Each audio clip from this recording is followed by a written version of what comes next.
सभापति जी, 1984 उस चुनाव को याद कीजिए। उसके बाद इस देश में 10 लोकसभा के चुनाव हुए। 10 लोकसभा के चुनाव हुए। 84 के बाद 10 लोकसभा के चुनाव होने के बावजूद भी कांग्रेस 250 के आंकड़े को छू नहीं पाई है।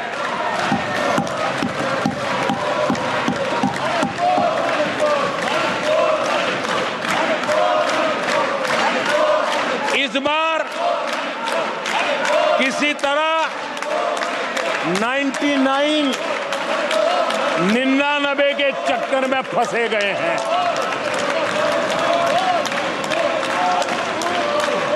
आदरणीय सभापति जी, मुझे एक किस्सा याद आता है।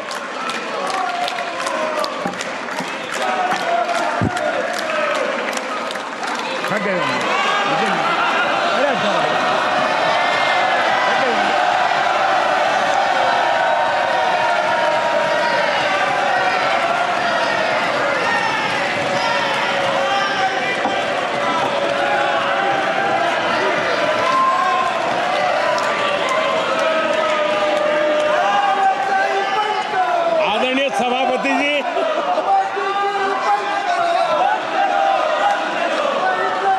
मुझे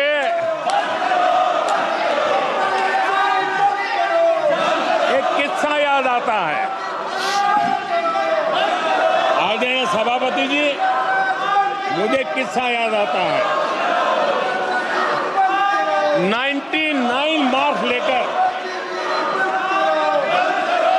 एक बालक घमंड में घूम रहा था और देश सबको दिखाता था, देखो कितने ज्यादा मार्क्स आए हैं। तो लोग भी जब 99 सुनते थे तो शाबाशी देते थे, बहुत उसको हौसला बुलंद करते थे। तो फिर उनके टीचर आए कि भाई किस बात की मिठाई बांट रहे हो, ये 100 में से 99 नहीं लाया, ये तो 543 में से लाया है।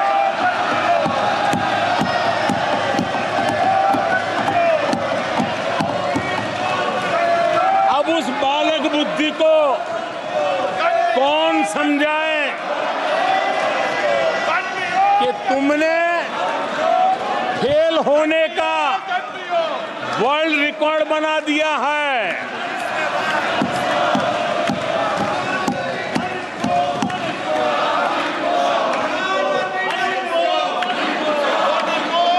कांग्रेस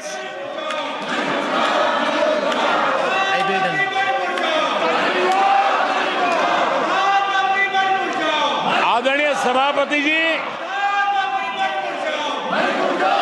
कांग्रेस के नेताओं के बयानों में ये बयानबाजी ने शोले फिल्म को भी पीछे छोड़ दिया है।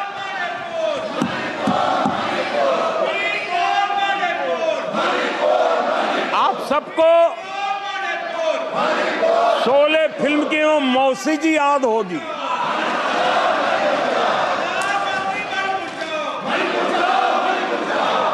तीसरी बार तो हारे हैं, पर मौसी ये बात तो सही है, तीसरी बार ही तो हारे हैं, पर मौसी मोरल विक्ट्री तो है ना। आदरणीय सभापति जी, 13 राज्यों में 0 सीटें आई हैं। अरे मौसी, 13 राज्यों में 0 सीटें आई हैं, पर हीरो तो है ना।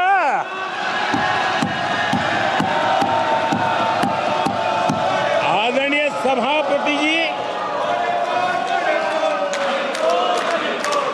अरे पार्टी की लुटिया तो दुबई है। अरे मौसी, पार्टी अभी भी सांसें तो ले रही है।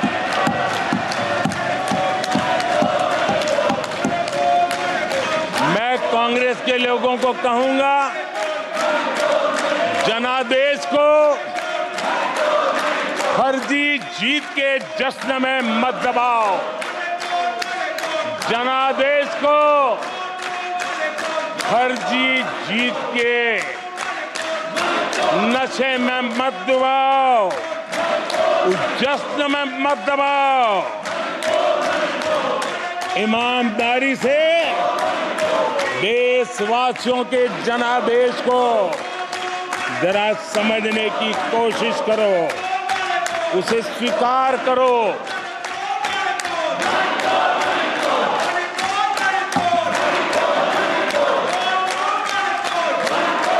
आदरणीय सभापति जी, मुझे नहीं पता कि कांग्रेस के जो साथी दल है उन्होंने इस चुनाव का विश्लेषण किया है कि नहीं किया है। ये चुनाव इन साथियों के लिए भी एक संदेश है। आदरणीय सभापति जी, अब कांग्रेस पार्टी 2024 से एक परजीवी कांग्रेस पार्टी के रूप से जानी जाएगी। 2024 से जो कांग्रेस है वो परजीवी कांग्रेस है, और परजीवी वो होता है जो जिस शरीर पर उस शरीर के साथ रहता है, ये परजीवी उसी को ही खाता है। कांग्रेस भी जिस पार्टी के साथ गठबंधन करती है उसी के वोट खा जाती है, और अपनी सहयोगी पार्टी की कीमत पर वो फलती फूलती है। और इसलिए कांग्रेस परजीवी कांग्रेस बन चुकी है। मैं जब परजीवी कह रहा हूं तो तथ्यों के आधार पर कह रहा हूं। आदरणीय सभापति जी, मैं कुछ आंकड़े आपके माध्यम से सदन को और इस सदन के माध्यम से देश के सामने रखना चाहता हूं। जहां जहां भाजपा और कांग्रेस का सीधा मुकाबला था, या जहां कांग्रेस मेजर पार्टी थी और साथी के पास 1, 2, 3 सीटें थी, वहां कांग्रेस का स्ट्राइक रेट सिर्फ और सिर्फ 26% है, 26% है। लेकिन जहां किसी का पल्लू पकड़ करके चलते थे, जहां वो जूनियर पार्टनर थे, किसी दल ने उनको कुछ दे दिया मौका, ऐसे राज्यों में कांग्रेस जहां जूनियर पार्टनर थी उनका स्ट्राइक रेट 50% है, और कांग्रेस की 99 सीटों में से ज्यादातर सीटें उनके सहयोगियों ने उनको जिताया है। और इसलिए मैं कहता हूं ये परजीवी कांग्रेस है। 16 राज्यों में जहां कांग्रेस अकेले लड़ी, वहां उसका वोट शेयर इस चुनाव में गिर चुका है। आदरणीय सभापति जी, गुजरात, छत्तीसगढ़ और मध्य प्रदेश इन 3 राज्यों में जहां कांग्रेस अपने दम पर लड़ी और 64 में से 64 में से सिर्फ 2 सीट जीत पाई है, 64 में से 2। इसका साफ मतलब है कि इस चुनाव में कांग्रेस पूरी तरह परजीवी बन चुकी और अपने सहयोगी दलों के कंधे पर उन्होंने चढ़ करके ये सीटों का आंकड़ा बढ़ाया है। अगर कांग्रेस ने अपने सहयोगियों के जो वोट खाए हैं वो अगर न खाए होते तो लोकसभा में उनके लिए इतनी सीटें जीत पाना भी बहुत मुश्किल था।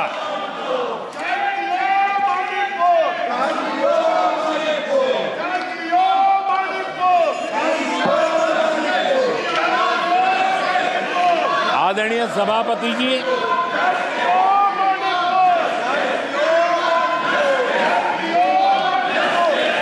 ऐसे समय एक अवसर आया, देश ने विकास के रास्ते को चुना है, देश ने विकसित भारत के सपने को साकार करने का मन बना लिया है। तब भारत को एकजुट होकर समृद्धि का नया सफर तय करना है। ऐसे समय ये देश का दुर्भाग्य है कि हिंदुस्तान में 6 दशक तक राज करने वाली कांग्रेस पार्टी अराजकता फैलाने में जुटी हुई है। ये दक्षिण में जाकर उत्तर के लोगों के खिलाफ बोलते हैं, ये उत्तर में जाकर के पश्चिम के खिलाफ जहर उगलते हैं, पश्चिम के लोगों के खिलाफ बोलते हैं, महापुरुषों के खिलाफ बोलते हैं। इन्होंने भाषा के आधार पर बांटने की हर कोशिश की है। जिन नेताओं ने देश के हिस्से को भारत से अलग करने की वकालत की थी, उनको संसद की टिकट देने तक का दुर्भाग्य हमें देखना पड़ा, जो कांग्रेस पार्टी ने पाप किया। कांग्रेस पार्टी खुलेआम एक जाति को दूसरी जाति के खिलाफ लड़ाने के लिए रोज नई नैरेटिव कर रही है, नए तय अफवाहें फैला रही है। आदरणीय सभापति जी, देश के एक हिस्से के लोगों को हीन बताने की प्रवृत्ति का भी कांग्रेस के लोग बढ़ावा दे रहे हैं। आदरणीय सभापति जी, कांग्रेस देश में आर्थिक अराजकता फैलाने की दिशा में भी सोची समझी चाल चल रही है। चुनाव के दौरान जो बातें की गई, राज्यों में, उनके राज्यों में जिस प्रकार से आर्थिक कदम ये उठा रहे हैं, ये वो रास्ता आर्थिक अराजकता की तरफ देश को घसीटने वाला है। उनके राज्य देश पर आर्थिक बोझ बन जाए, ये खेल जानबूझ करके खेला जा रहा है। मंचों से साफ साफ घोषणा की गई, अगर इनके मन का परिणाम नहीं आया, 4 जून को देश में आग लगा दी जाएगी, लोग इकट्ठे होंगे, अराजकता फैलाएंगे, ये अधिकृत रूप से आह्वान किए गए। ये अराजकता फैलाना इनका मकसद है। भारत की लोकतांत्रिक प्रक्रिया को सवालों के घेरे में लाकर अराजकता फैलाने का प्रयास किया गया है। सीएए को लेकर जो अराजकता फैलाई गई, देश के लोगों में गुमराह करने का जो खेल खेला गया, पूरी इकोसिस्टम इस बात को बल देती रही ताकि उनके राजनीतिक मकसद पूरे हो। आदरणीय सभापति जी, देश को दंगों में झोंकने के भी कुत्सित प्रयास पूरे देश ने देखे हैं। आदरणीय सभापति जी,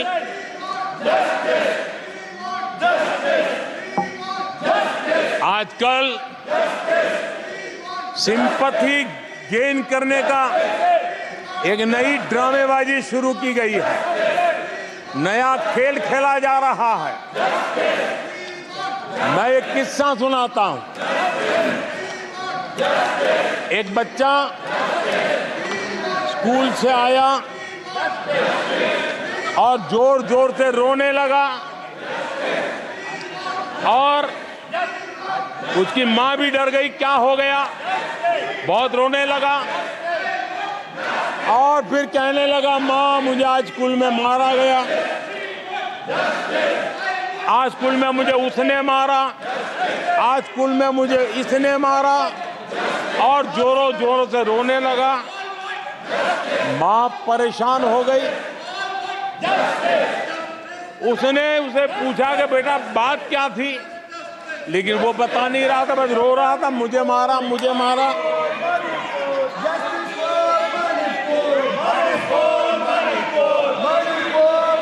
बच्चा ये नहीं बता रहा था कि आज स्कूल में उस बच्चे ने किसी बच्चे को मां की गाली दी थी। उसने ये नहीं बताया किसी बच्चे की किताबें उसने फाड़ दी थी। उसने ये नहीं बताया कि उसने टीचर को चोर कहा था। उसने ये नहीं बताया कि किसी का टिफिन चुरा करके खा गया था। हमने कल सदन में यही बचकाना हरकत देखी है। कल यहां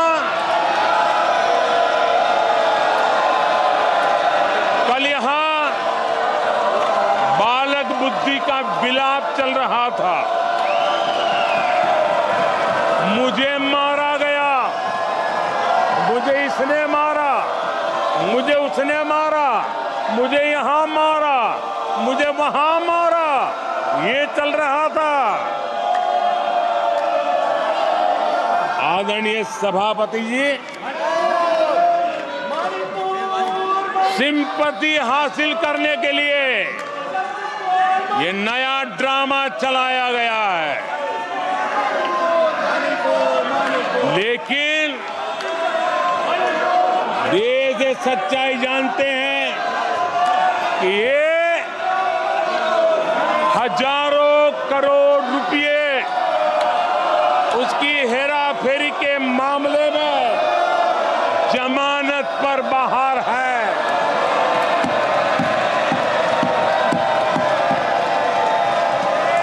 ये ओबीसी वर्ग के लोगों को चोर बताने के मामले में सजा पा चुके हैं। इनको देश की सर्वोच्च अदालत पर गैर जिम्मेदाराना बयान देने के बाद माफी मांगनी पड़ी है। इन पर महान स्वातंत्र सेनानी वीर सावरकर जैसे महान व्यक्तित्व का अपमान करने का मुकदमा है। इन पर देश की सबसे बड़ी पार्टी के अध्यक्ष को हत्यारा कहने का मुकदमा चल रहा है। इन पर अनेक नेताओं, अधिकारियों, संस्थानों पर झूठ बोलने के गंभीर आरोप है और वो केस चल रहे हैं। आदरणीय सभापति जी, बालक बुद्धि में ना बोलने का ठिकाना होता है और न ही बालक बुद्धि में व्यवहार का कोई ठिकाना होता है। और जब ये बालक बुद्धि पूरी तरह सवार हो जाती है तो सदन में भी किसी के गले पड़ जाते हैं। ये बालक बुद्धि अपनी सीमाएं खो देती है तो सदन के अंदर बैठ करके आंखें मारते हैं, आंखें मारते हैं। इनकी सच्चाई आदरणीय सभापति जी अब पूरा देश समझ गया है। इसलिए आज देश इनसे कह रहा है तुमसे नहीं हो पाएगा,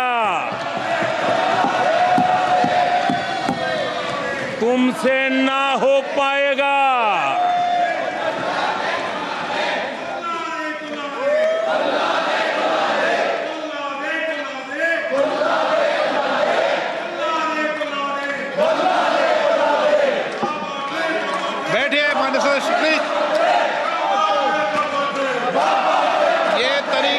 आदरणीय अध्यक्ष जी, तुलसीदास जी कह गए हैं, अखिलेश जी, तुलसीदास जी कह गए हैं, जूठई लेना, जूठई देना, जूठई भोजन, जूठई चबेना। तुलसीदास जी ने कहा है जूठई लेना, जूठई देना, जूठई भोजन, जूठई चबेना। कांग्रेस ने झूठ को राजनीति का हथियार बनाया। कांग्रेस के मुंह झूठ लग गया है। जैसे वो आदमखोर एनिमल होता है ना, जिसको लहू मुंह पे लग जाता है, वैसे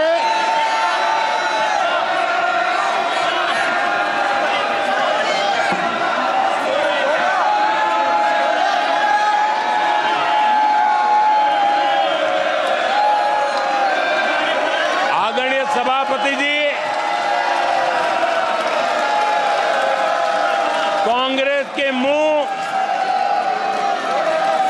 झूठ का खून लग गया है। देश ने कल 1 जुलाई को खटाखट दिवस भी मनाया है।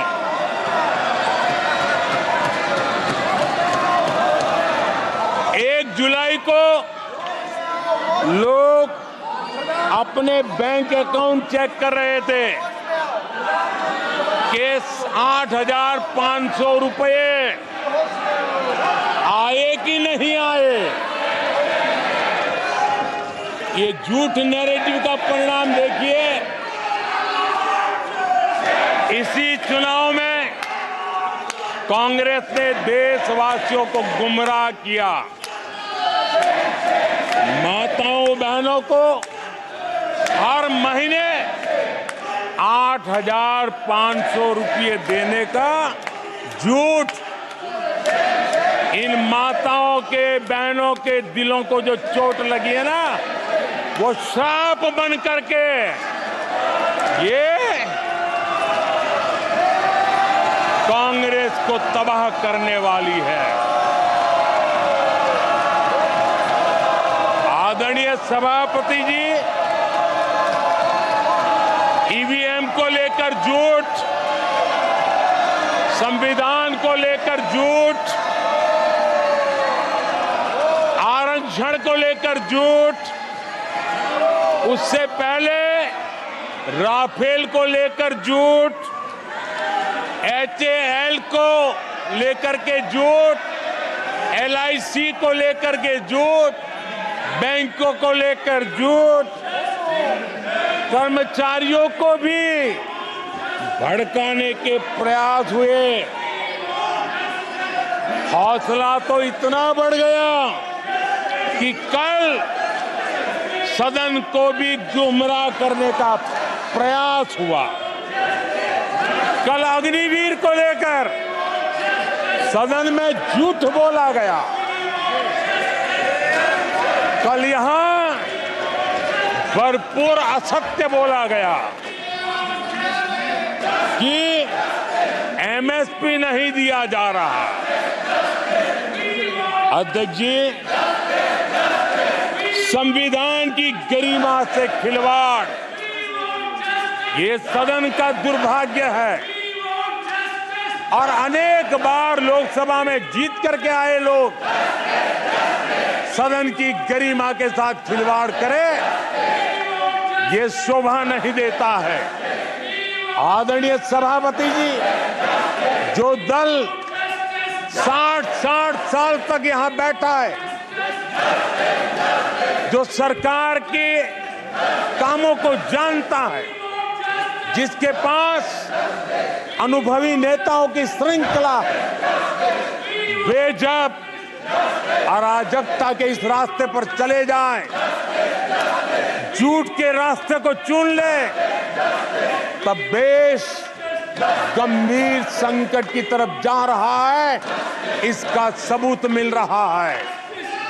आदरणीय सभापति जी, सदन की गरिमा से खिलवाड़ ये हमारे संविधान निर्माताओं का अपमान है। इस देश के महापुरुषों का अपमान है। देश के लिए, आजादी के लिए बलिदान देने वाले वीर सपूतों का अपमान है। और इसलिए आदरणीय सभापति जी, मैं जानता हूं आप बहुत सहृदयी हैं, आप उदार मन के मालिक हैं। आप संकट के समय भी हल्की फुल्की मीठी मुस्कान के साथ चीजों को झेल लेते हैं। लेकिन आदरणीय सभापति जी, अब जो हो रहा है, कल जो हुआ है, वो गंभीरता से लिए बिना संसदीय लोकतंत्र को हम रक्षित नहीं कर पाएंगे।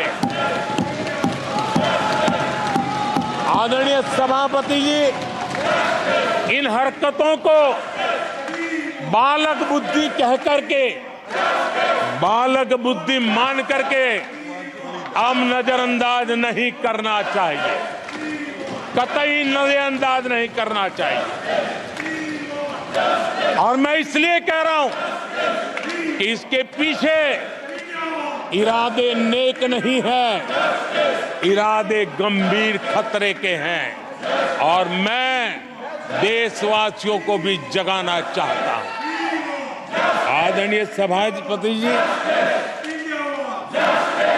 इन लोगों का झूठ हमारे देश के नागरिकों की विवेक बुद्धि पर आशंका व्यक्त करता है। उनका झूठ देश के सामान्य विवेक बुद्धि पर एक तमाचा मारने की निर्लज्ज हरकत है। आदरणीय सभापति जी, ये हरकतें देश की महान परंपराओं पर तमाचा है। आदरणीय सभापति जी, इस सदन की गरिमा बचाने का बहुत बड़ी जिम्मेदारी आप पर है। सदन में शुरू हुई झूठ की परंपरा पर कठोर कार्रवाई करेंगे, ये देशवासियों की भी और इस सदन की भी अपेक्षा है। आदरणीय सभापति जी, कांग्रेस ने संविधान और आरक्षण पर भी हमेशा झूठ बोला। आज मैं 140 करोड़ देशवासियों के सामने सच्चाई रखना चाहता हूं, बड़ी नम्रता पूर्वक रखना चाहता हूं। देशवासियों ने भी इस सत्य को जानना बहुत जरूरी है। आदरणीय सभापति जी, आपातकाल इमरजेंसी का 50वां वर्ष है। इमरजेंसी सिर पर सिर्फ सत्ता के लोभ के खातिर, तानाशाही मानसिकता के कारण देश पर थोपा गया तानाशाही शासन था और कांग्रेस क्रूरता की सभी हदें पार कर चुकी है। उसने अपने ही देशवासियों पर क्रूरता का पंजा फैलाया था और देश के ताने बाने को छिन्न विच्छिन्न करने का पाप किया था। आदरणीय सभापति जी, सरकारों को गिराना, मीडिया को दबाना, हर कारनामे संविधान की भावना के खिलाफ, संविधान की धाराओं के खिलाफ, संविधान के एक एक शब्द के खिलाफ थे। ये वो लोग हैं जिन्होंने प्रारंभ से देश के दलितों के साथ, देश के पिछड़ों के साथ घोर अन्याय किया है।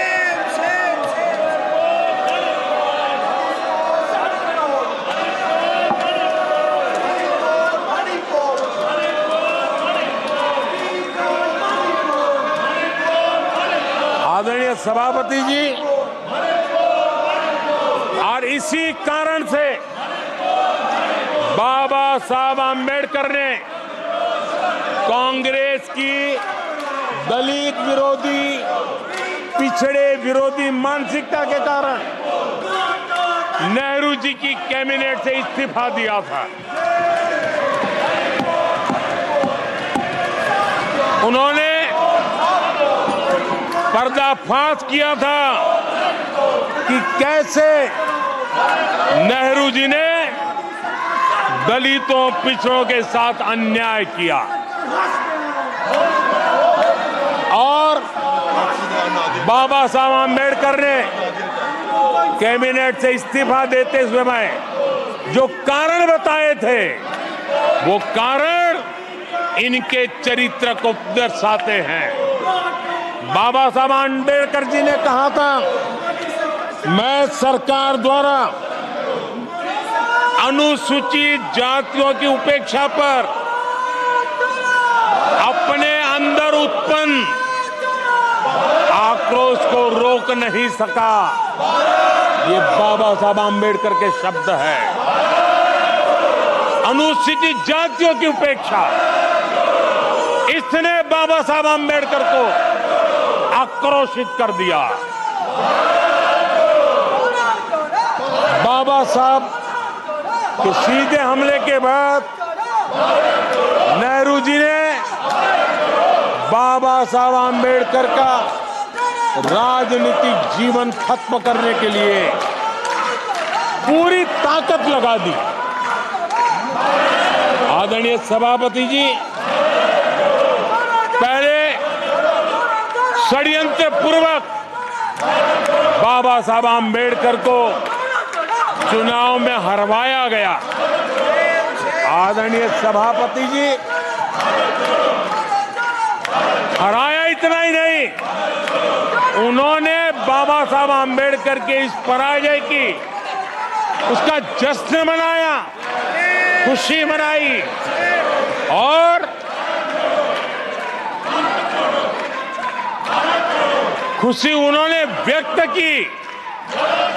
आदरणीय सभापति जी, एक पत्र में ये लिखित है इस खुशी का। आदरणीय सभापति जी, बाबा साहब की तरह ही दलित नेता बाबू जगजीवन राम जी को भी उनका हक नहीं दिया गया। इमरजेंसी के बाद जगजीवन राम जी का पीएम बनने की संभावना थी। इंदिरा गांधी जी ने पक्का किया कि जगजीवन राम जी किसी भी हालत में पीएम न बने, और एक किताब में लिखा गया है कि किसी भी कीमत पर जगजीवन राम प्रधानमंत्री नहीं बनने चाहिए। अगर बन गए तो वो हटेंगे नहीं जिंदगी भर। ये इंदिरा जी गांधी का कोट उस किताब में है। कांग्रेस ने चौधरी चरण सिंह जी के साथ भी यही व्यवहार किया, उनको भी नहीं छोड़ा था। पिछड़ों के नेता कांग्रेस पार्टी के अध्यक्ष बिहार के सपूत सीताराम केसरी के साथ भी अपमानित व्यवहार करने का पाप इसी कांग्रेस ने किया। आदरणीय सभापति जी, कांग्रेस पार्टी प्रारंभ से ही आरक्षण की घोर विरोधी रही है। नेहरू जी ने तो मुख्यमंत्रियों को चिट्ठी लिख करके साफ साफ शब्दों में आरक्षण का विरोध किया था। कांग्रेस के एक प्रधानमंत्री श्रीमती इंदिरा गांधी जी ने मंडल कमीशन का रिपोर्ट ठंडे बक्से में सालों तक दबाए रखा था। आदरणीय सभापति जी, कांग्रेस पार्टी के तीसरे प्रधानमंत्री श्रीमान राजीव गांधी, और जब विपक्ष में थे उनका सबसे लंबा भाषण आरक्षण के खिलाफ था। वो आज भी संसद के रिकॉर्ड में उपलब्ध है। और इसलिए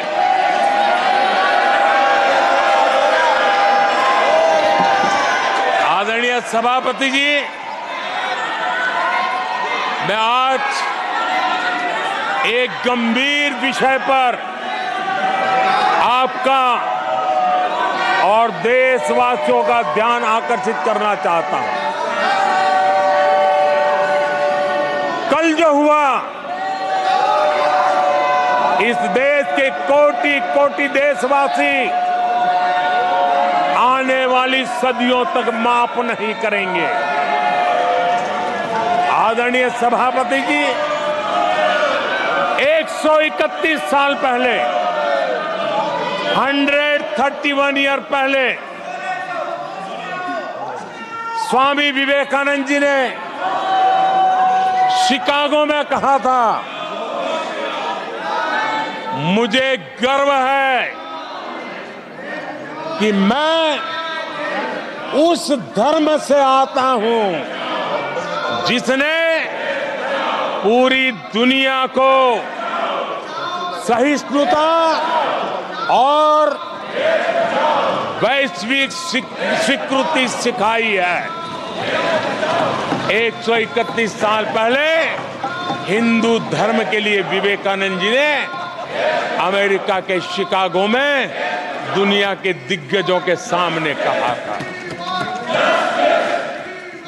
आदरणीय सभापति जी, हिंदू सहनशील है, हिंदू अपनत्व को लेकर के जीने वाला समूह है। इसी कारण भारत का लोकतंत्र, भारत की इतनी विविधताएं, उसका वैविध्य की विराटता आज उसी के कारण पनपी है और पनप रही है। आदरणीय सभापति जी, गंभीर बात है कि आज हिंदुओं पर झूठा आरोप लगाने की साजिश हो रही है, गंभीर षड्यंत्र हो रहा है।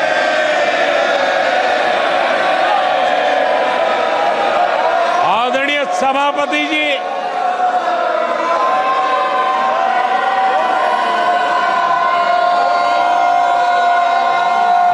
आदरणीय सभापति जी,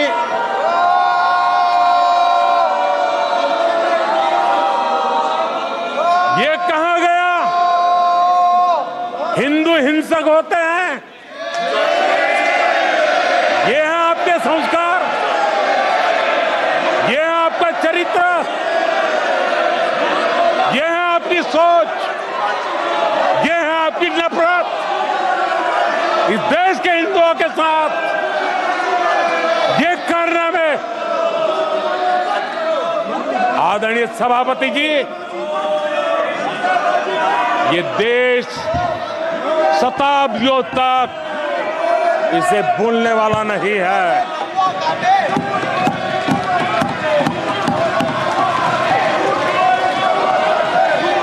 कुछ दिन पहले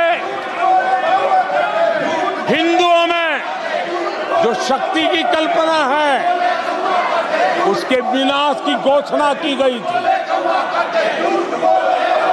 आप किस शक्ति की विनाश की बात करते हैं? ये देश सदियों से शक्ति का उपासक है। ये मेरा बंगाल मां दुर्गा की पूजा करता है, शक्ति की उपासना करता है। ये बंगाल मां काली की उपासना करता है, समर्पित भाव से करता है। आप उस शक्ति के विनाश की बातें करते हो। ये वो लोग हैं जिन्होंने हिंदू आतंकवाद ये शब्द गढ़ने की कोशिश की थी।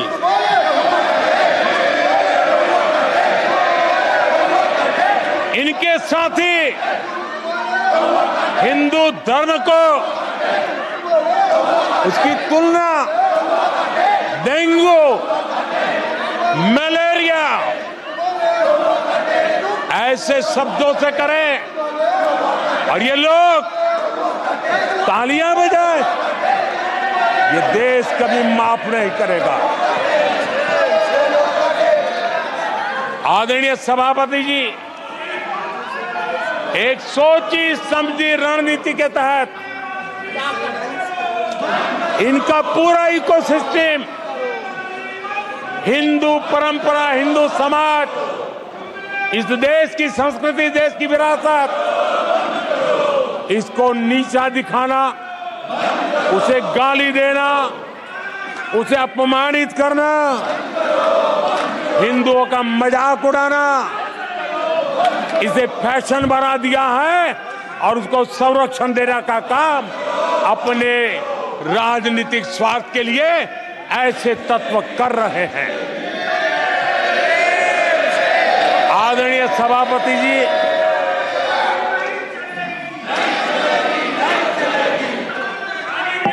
माननीय सदस्य प्लीज। आदरणीय सभापति जी, हम बचपन से सीखते हुए आए हैं, गांव का हो, शहर का हो, गरीब हो, अमीर हो, इस देश का हर बच्चा ये जानता है ईश्वर का हर रूप, आदरणीय सभापति जी, ईश्वर का हर रूप दर्शन के लिए होता है।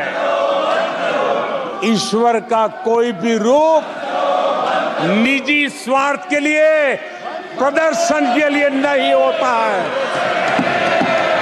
जिसके दर्शन होते हैं उसके प्रदर्शन नहीं होते हैं। आदरणीय सभापति जी, हमारे देवी देवताओं का अपमान 140 करोड़ देशवासियों के दिलों को गहरी चोट पहुंचा रहा है।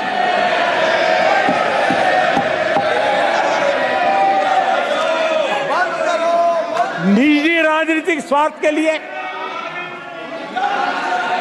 ईश्वर के रूपों का इस प्रकार से खेल, आदरणीय सभापति जी, ये देश कैसे माफ कर सकता है? आदरणीय सभापति जी, सदन के कल के दृश्यों को देख करके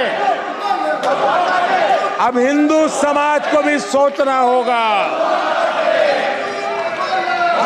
क्या ये अपमानजनक बयान संयोग है या कोई प्रयोग की तैयारी है?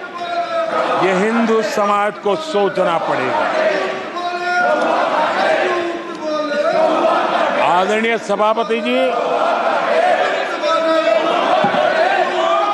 हमारी सेनाएं देश का अभिमान है। सारे देश को उनके साहस और हमारी सेना की वीरता पर गर्व है। और आज सारा देश देख रहा है हमारी सेनाएं, हमारा डिफेंस सेक्टर आजादी के बाद इतने सालों में जितना नहीं हुआ, इतने रिफॉर्म हो रहे हैं। हमारी सेना को आधुनिक बनाया जा रहा है। हर चुनौती को हमारी सेना मुंह तोड़ जवाब दे सके, इसलिए युद्ध के सामर्थ्य वाली सेना बनाने के लिए हम भरपूर प्रयास कर रहे हैं, रिफॉर्म कर रहे हैं, कदम उठा रहे हैं, देश की सुरक्षा का मकसद लेकर के। बीते कुछ सालों में बहुत सारी चीजें बदली है।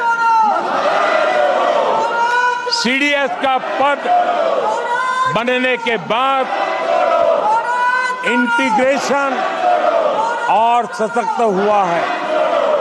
आदरणीय सभापति जी, हमारी सशस्त्र सेनाओं के बीच उनके सहयोग से जो लंबे समय से युद्ध शास्त्र के निष्णातों का मत था कि भारत में थिएटर कमांड जरूरी है, आज मैं संतोष के साथ कह सकता हूं कि सीडीएस व्यवस्था बनने के बाद देश में सुरक्षा के लिए जरूरी थिएटर कमांड की दिशा में प्रगति हो रही है।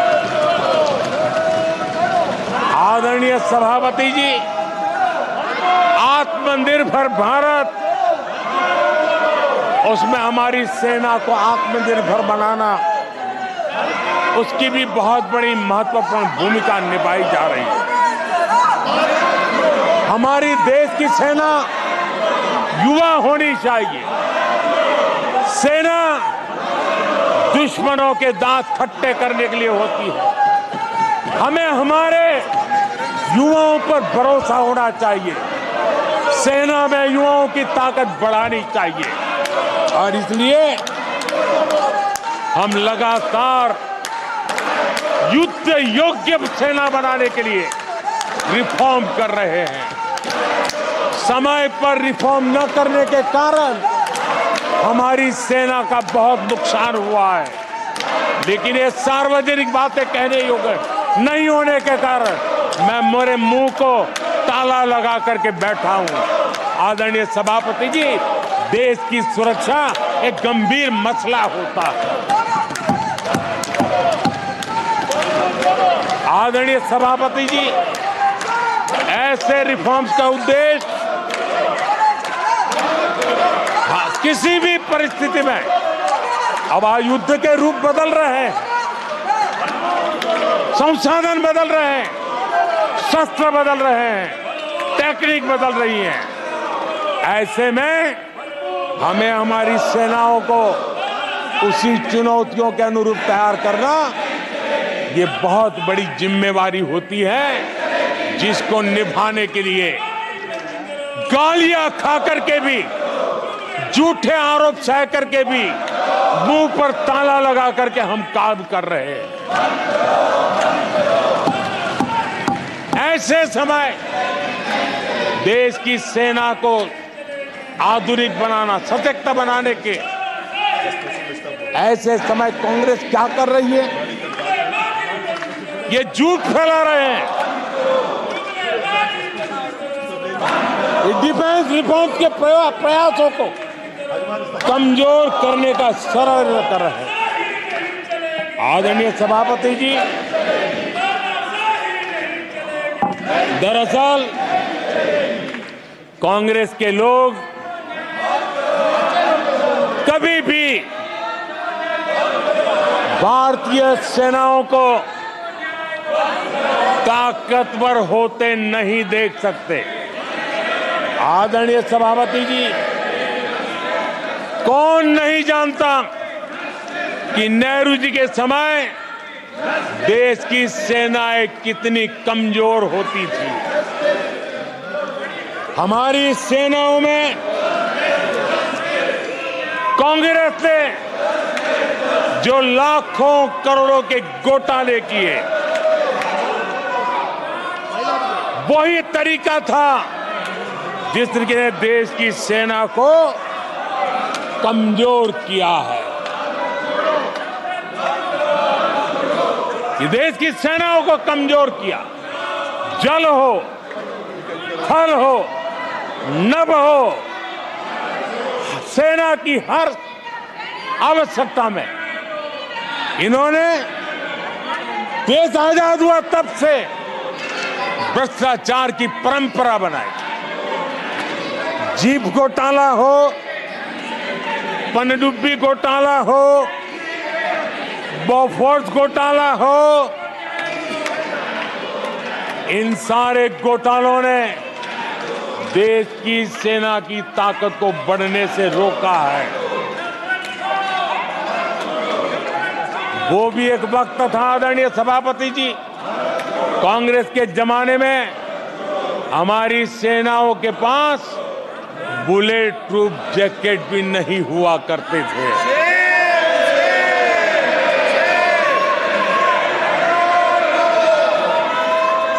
सत्ता में रहते हुए देश की सेना को तो बर्बाद किया ही किया, उसको कमजोर किया ही किया, लेकिन ये कारनामे विपक्ष में जाने के बाद भी चलते रहे। विपक्ष में जाने के बाद भी सेना को कमजोर करने के लगातार प्रयास होते रहे। जब ये कांग्रेस सरकार में थे तो फाइटर जेट नहीं लिए, और जब हमने कोशिश की तो कांग्रेस हर तरह की साजिश पर उतर आई। फाइटर जेट एयरफोर्स तक न पहुंच पाए, इसके लिए साजिशें की गई। और आदरणीय सभापति जी, ये बालक बुद्धि देखिए कि राफेल के छोटे छोटे खिलौने बना करके उड़ाने में मजा लेते थे, देश की सेना का मजाक उड़ाते थे। अध्यक्ष जी, कांग्रेस ऐसे हर कदम का, हर रिफॉर्म का विरोध करती है जो भारत की सेना को मजबूती दे, भारत की सेना को मजबूत बनाए। माननीय सदस्यों, सभा की कार्रवाई माननीय प्रधानमंत्री जी के भाषण तक के लिए बढ़ाई जाती है और सभा की सारी कार्रवाई पूरे होने तक बढ़ाई जाती है। आदरणीय सभापति जी, समय देने के लिए और समय का विस्तार करने के लिए मैं आपका हृदय से आभार व्यक्त करता हूं। आदरणीय सभापति जी, अब कांग्रेस के लोगों को ये पता चल गया है कि हमारे नौजवानों की ऊर्जा, हमारे सैनिकों का आत्मबल ही हमारे सशस्त्र बलों की सबसे बड़ी शक्ति है। और अब इस पर हमला करके और एक नया तरीका सेना में भर्ती को लेकर सरासर झूठ फैलाया जा रहा है, ताकि लोग, मेरे देश के नौजवान मेरे देश की रक्षा करने के लिए सेना में न जाए, उनको रोकने के लिए षड्यंत्र हो रहा है। आदरणीय सभापति जी,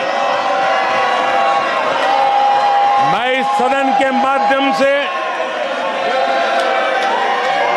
जानना चाहता हूं,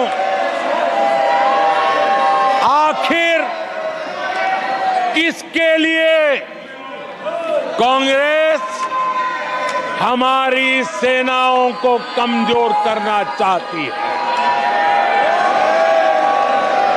किसके फायदे के लिए कांग्रेस वाले सेना के संबंध में इतना झूठ फैला रहे हैं?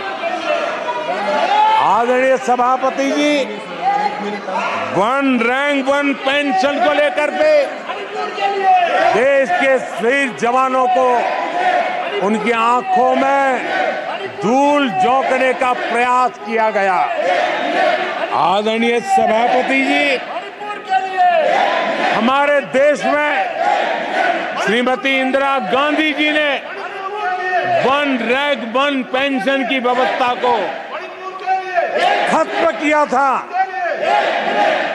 दशकों तक कांग्रेस ने वन रैंक वन पेंशन को लागू नहीं होने दिया और चुनाव जब आए तो 500 करोड़ रुपया दिखाकर निवृत्त सेना नायकों को मूर्ख बनाने की कोशिशें भी की गई, लेकिन उनका इरादा था हो सके उतना वन रैंक वन पेंशन को टालते रहना। एनडीए सरकार ने वन रैंक वन पेंशन लागू की और आदरणीय सभापति जी, भारत के पास संसाधन कितने ही सीमित क्यों न हो, लेकिन उसके बावजूद भी, कोरोना की कठिन लड़ाई के बावजूद भी 1,20,000 करोड़ रुपए हमारे पूर्व सैनिकों को वन रैंक वन पेंशन के रूप में दिए गए। प्लीज, ये तरीका ठीक नहीं है। नो, ये गलत तरीका। प्लीज, माननीय सदस्य, ये तरीका ठीक नहीं है। आप संसदीय परंपराओं का पालन करें। आदरणीय सभापति जी, आदरणीय राष्ट्रपति महोदय ने अपने उद्घोषण में पेपर लीक पर भी चिंता जताई है। मैं भी देश के हर विद्यार्थी को, देश के हर नौजवानों को कहूंगा कि सरकार ऐसी घटनाओं को रोकने के लिए अत्यंत गंभीर है और युद्ध स्तर पर हम अपनी जिम्मेवारियों को पूरा करने के लिए एक के बाद एक कदम उठा रहे हैं। युवाओं के भविष्य के साथ खिलवाड़ करने वालों को कतई छोड़ा नहीं जाएगा। नीट के मामले में पूरे देश में लगातार गिरफ्तारियां की जा रही है। केंद्र सरकार पहले ही एक कड़ा कानून बना चुकी है। परीक्षा कराने वाले पूरे सिस्टम को पुख्ता करने के लिए जरूरी कदम उठाए जा रहे हैं। आदरणीय सभापति जी, एनडीए सरकार ने बीते 10 वर्षों में विकास को अपना सबसे बड़ा संकल्प बनाया है। आज हमारे सामने भारत को दुनिया की तीसरी सबसे बड़ी इकोनॉमी बनाने का संकल्प है। आज हमारे सामने आजादी के इतने सालों के बाद पीने का शुद्ध पानी पहुंचाने के लिए हर जल पहुंचाने का हमारा संकल्प है। आदरणीय सभापति जी, हर गरीब को आवास देना ये हमारा संकल्प है। आदरणीय सभापति जी, भारत की विश्व में जैसे जैसे ताकत उभर रही है, हमारी सेनाओं को भी आत्मनिर्भर बनाने का हमारा दृढ़ संकल्प है। आदरणीय सभापति जी, ये युग हरित युग है, ये युग ग्रीन एरा है और इसलिए दुनिया जो ग्लोबल वार्मिंग से लड़ाई लड़ रही है, उसको एक बहुत बड़ी ताकत देने का काम भारत ने बीड़ा उठाया है। हमने रिन्यूएबल एनर्जी का भारत पावर हाउस बने, उस दिशा में एक के बाद एक कदम उठाए हैं और उसको अचीव करने का हमारा संकल्प है। आदरणीय सभापति जी, भविष्य ग्रीन हाइड्रोजन से जुड़ा है, ई व्हीकल से जुड़ा हुआ है। भारत को ग्रीन हाइड्रोजन का हब बनाने के लिए भी हम पूरी तरह संकल्पबद्ध है। आदरणीय सभापति जी, 21वीं सदी आज भारत 21वीं सदी को भारत की सदी बनाने के लिए जिन संकल्पों को लेकर के हम चले हैं, उसमें इंफ्रास्ट्रक्चर की भी बहुत बड़ी भूमिका है। हमें आधुनिक इंफ्रास्ट्रक्चर बनाना है, हमें विश्व के सारे बेंचमार्क की बराबरी पे जाना है। आदरणीय सभापति जी, जितना निवेश भारत में इंफ्रास्ट्रक्चर के लिए हुआ है, वो इतना पहले कभी नहीं हुआ है और जिसका लाभ आज देशवासी देख रहे हैं।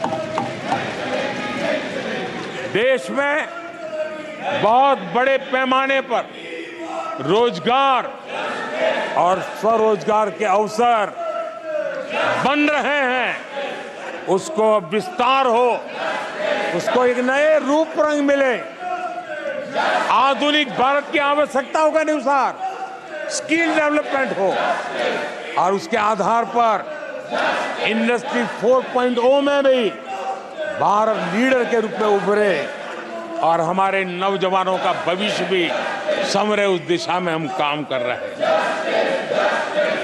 आदरणीय सभापति जी, एक स्टडी है कि पिछले 18 साल में, यह स्टडी बड़ा महत्वपूर्ण है, यह अध्ययन कहता है कि पिछले 18 साल में प्राइवेट सेक्टर में जॉब क्रिएशन में आज सबसे बड़ा रिकॉर्ड बना है। 18 साल में सबसे बड़ा रिकॉर्ड बना है। आदरणीय सभापति जी, आज भारत डिजिटल पेमेंट सिस्टम पूरी दुनिया में एक उदाहरण बना है। विश्व के लोग, मैं G20 समूह में जब भी गया, भारत की डिजिटल इंडिया मूवमेंट को लेकर के, डिजिटल पेमेंट को लेकर के विश्व के समृद्ध देशों को भी अचरज होता है और बड़ी जिज्ञासा के साथ हमें सवाल पूछते हैं। ये भारत की सफलता की बहुत बड़ी कहानी है। माननीय सदस्य प्लीज, ये तरीका ठीक नहीं है। नो। आदरणीय सभापति जी, जैसे जैसे भारत आगे बढ़ रहा है, स्वाभाविक है प्रतिस्पर्धा भी बढ़ रही है और चुनौतियां भी बढ़ रही है।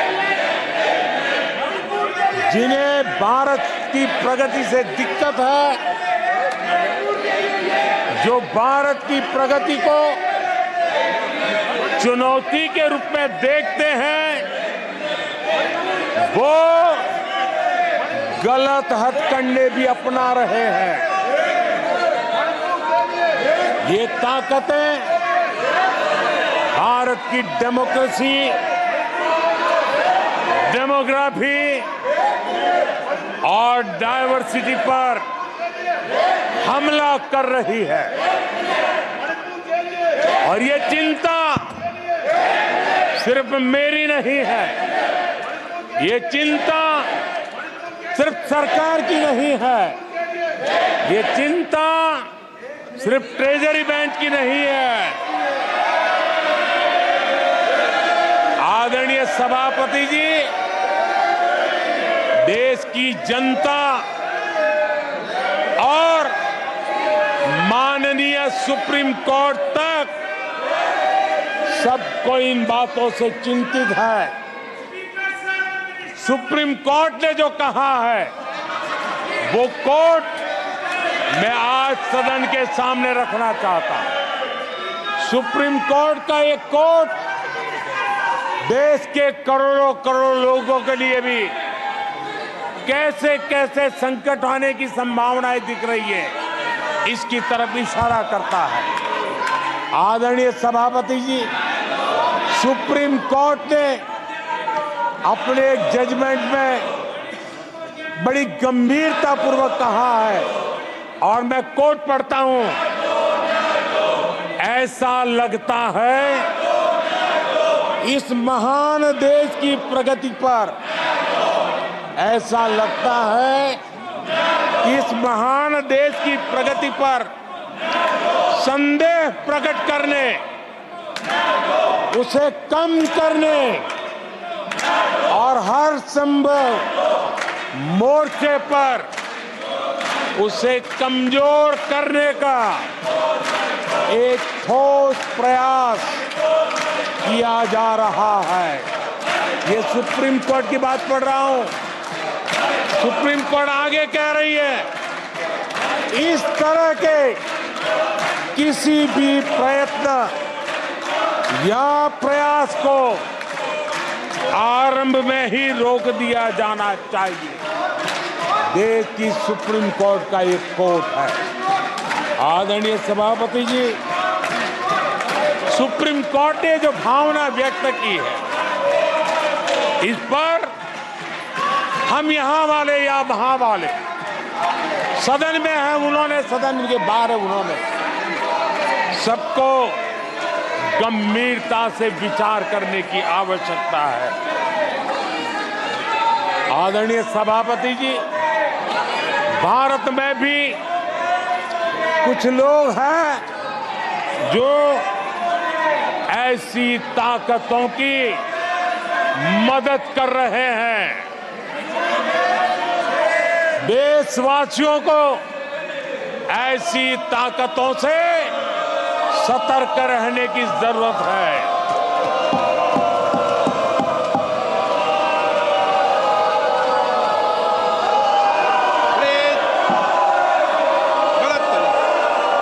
आदरणीय सभापति जी,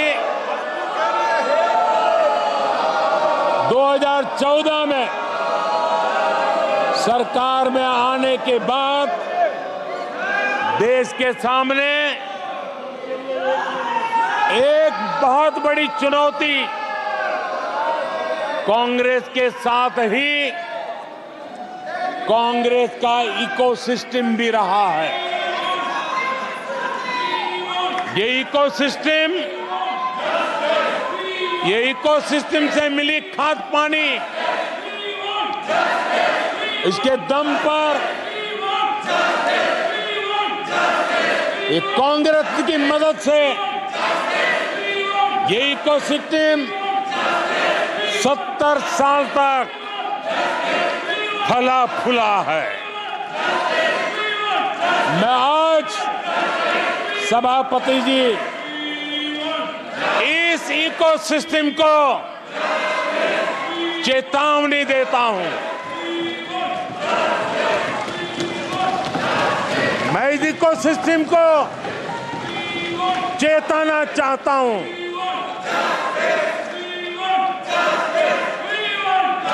इकोसिस्टम की जो हरकतें हैं, जिस तरह इकोसिस्टम ने ठान लिया है कि देश की विकास यात्रा को रोक देंगे, देश की प्रगति को डिरेल कर देंगे, मैं आज इकोसिस्टम को बता देना चाहता हूं, उसकी हर साजिश का जवाब अब उसी की भाषा में मिलेगा।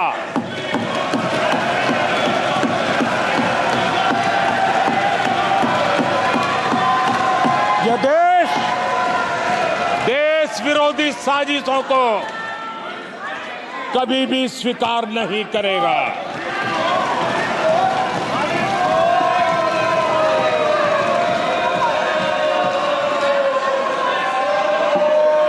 आदरणीय सभापति जी, ये ऐसा कालखंड है जब दुनिया भारत की प्रगति को बहुत गंभीरता से ले रही है, हर बारीकी को नोटिस कर रही है। आदरणीय सभापति जी, अब चुनाव हो चुके हैं।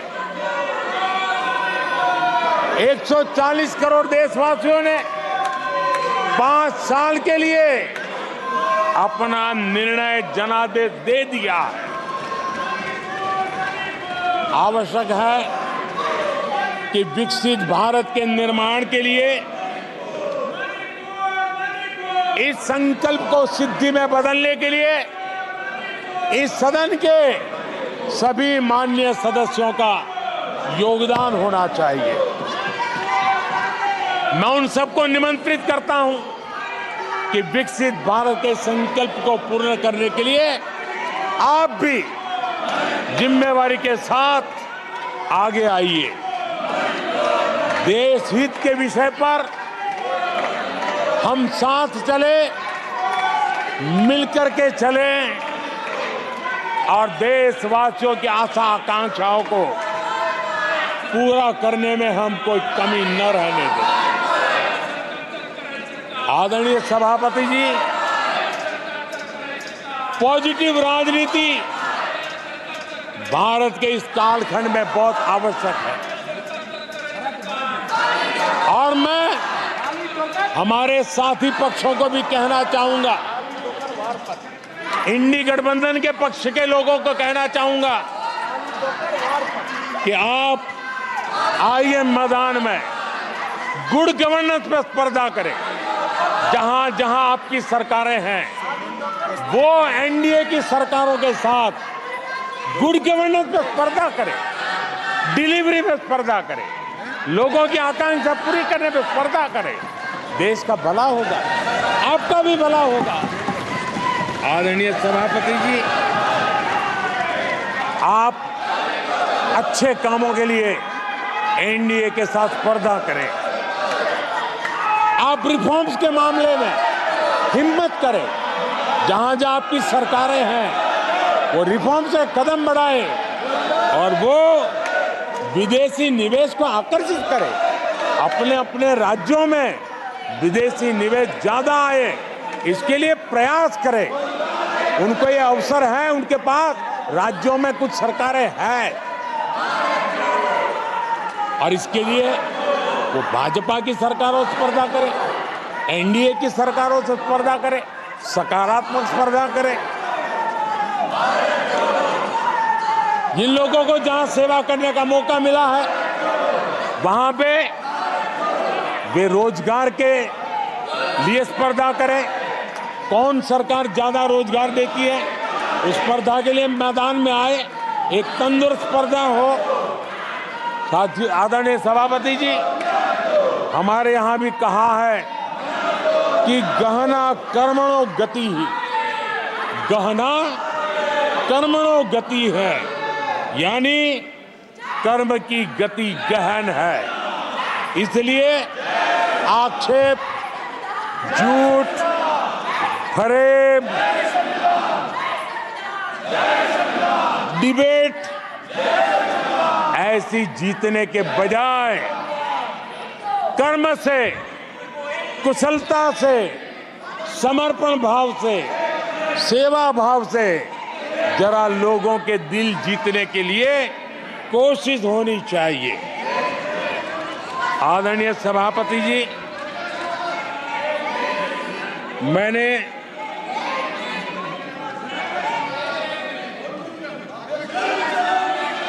आदरणीय सभापति जी,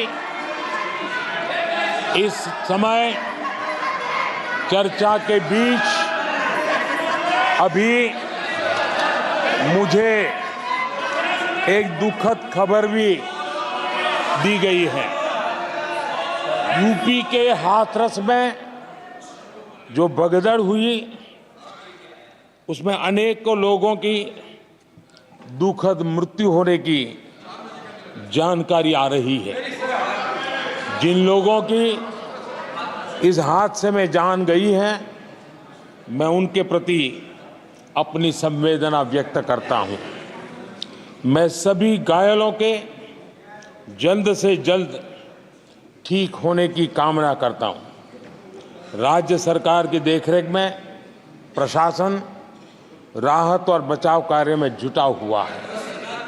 केंद्र सरकार के वरिष्ठ उत्तर प्रदेश सरकार के लगातार संपर्क में है। मैं इस सदन के माध्यम से सभी को यह भरोसा देता हूं कि पीड़ितों की हर तरह से मदद की जाएगी। आदरणीय सभापति जी, आज एक लंबी चर्चा और आपने देखा है,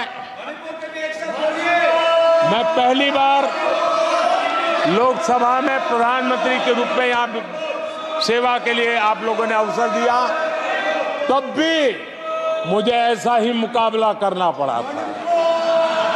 2019 में भी मुझे ऐसा भी मुकाबला करना पड़ा। मुझे राज्यसभा में भी ऐसा ही मुकाबला करना पड़ा और इसलिए अब तो ये भी बड़ा मजबूत हो गया है। मेरा हौसला भी मजबूत है, मेरी आवाज भी मजबूत है और मेरे संकल्प भी मजबूत है। आदरणीय सभापति जी, ये कितनी ही संख्या का दावा क्यों न करते हो, 2014 में जब हम आए राज्यसभा में हमारी ताकत बहुत कम थी और चेयर का भी जरा झुकाव दूसरी तरफ था, लेकिन सीना तान करके देश की सेवा करने के संकल्प से हम डिगे नहीं। मैं देशवासियों को कहना चाहता हूं, आपने जो फैसला सुनाया है, आपने हमें सेवा करने का जो आदेश दिया है, ऐसी किसी रुकावटों से न मोदी डरने वाला है, न ये सरकार डरने वाली है। जिन संकल्पों को लेकर के हम चले हैं, उन संकल्पों को पूरा करके रहेंगे। आदरणीय सभापति जी, जो नए सांसद चुन के आए हैं, उनको मैं विशेष रूप से शुभकामनाएं देता हूं। आदरणीय सभापति जी, मैं मानता हूं कि बहुत कुछ सीखेंगे, समझेंगे और देश की लोगों की नजरों से गिरते हुए बचने का प्रयास भी करेंगे। इसलिए मैं उनको भी परमात्मा कुछ सद्बुद्धि दे, मैं बालक बुद्धि को भी सद्बुद्धि दे, इस अपेक्षा के साथ आदरणीय राष्ट्रपति महोदया का जो उद्बोधन है, उसके प्रति हृदय से आभार व्यक्त करता हूं। और आपको भी अध्यक्ष जी, आपने मुझे समय दिया, विस्तार से मुझे बात बताने का मौका दिया और किसी का कोलाहल सत्य की आवाज को दबा नहीं सकता। सत्य ऐसे प्रयासों से भी दबता नहीं है और झूठ को कोई जड़ें नहीं होती है।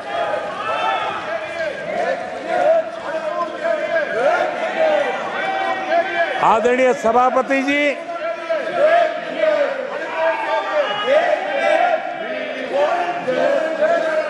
जिन लोगों को अवसर नहीं दिया, वो उनकी पार्टी की जिम्मेवारी है, वो आगे से अपने सांसदों का ध्यान रखेंगे, ये मैं अपेक्षा करता हूं। आदरणीय सभापति जी, मैं इस सदन का भी धन्यवाद करते हुए, मुझे बहुत आनंद आया, आज बहुत आनंद आया। सत्य की ताकत क्या होती है, वो आज मैंने जी करके देखा है। सत्य का सामर्थ्य क्या होता है, उसको मैंने आज उसका साक्षात्कार किया। और इसलिए सभापति जी, मैं आपका हृदय से आभार व्यक्त करता हूं। बहुत बहुत धन्यवाद।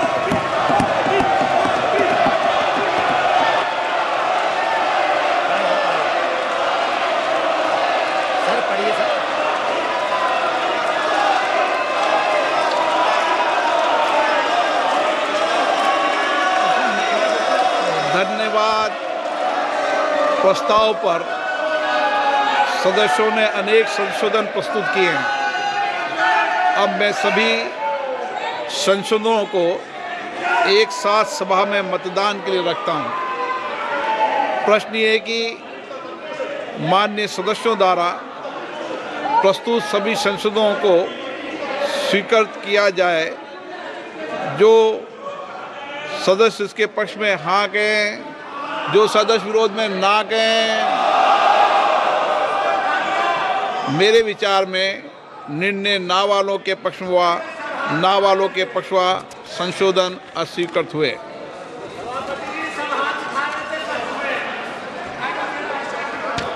अब मैं राष्ट्रपति के अभिभाषण पर धन्यवाद प्रस्ताव को सभा के मतदान के लिए रखता हूं। प्रश्न ये है कि महामहिम राष्ट्रपति जी की सेवा में निम्नलिखित शब्दों में एक समावेदन प्रस्तुत किया जाए कि इस सत्र में समवेत लोकसभा के सदस्य महामहिम राष्ट्रपति जी के उस भाषण के लिए जो उन्होंने 27 जून 2024 को एक साथ समवेत संसद की दोनों सभाओं के समक्ष देने की कृपा की, उनके अत्यंत आभारी हैं। जो सदस्य इसके पक्ष में हैं वह हाँ कहें, जो विरोध में ना कहें। मेरे विचार में निर्णय हाँ वालों के पक्ष में, निर्णय हाँ वालों के पक्ष में प्रस्ताव स्वीकृत हुआ। रक्षा मंत्री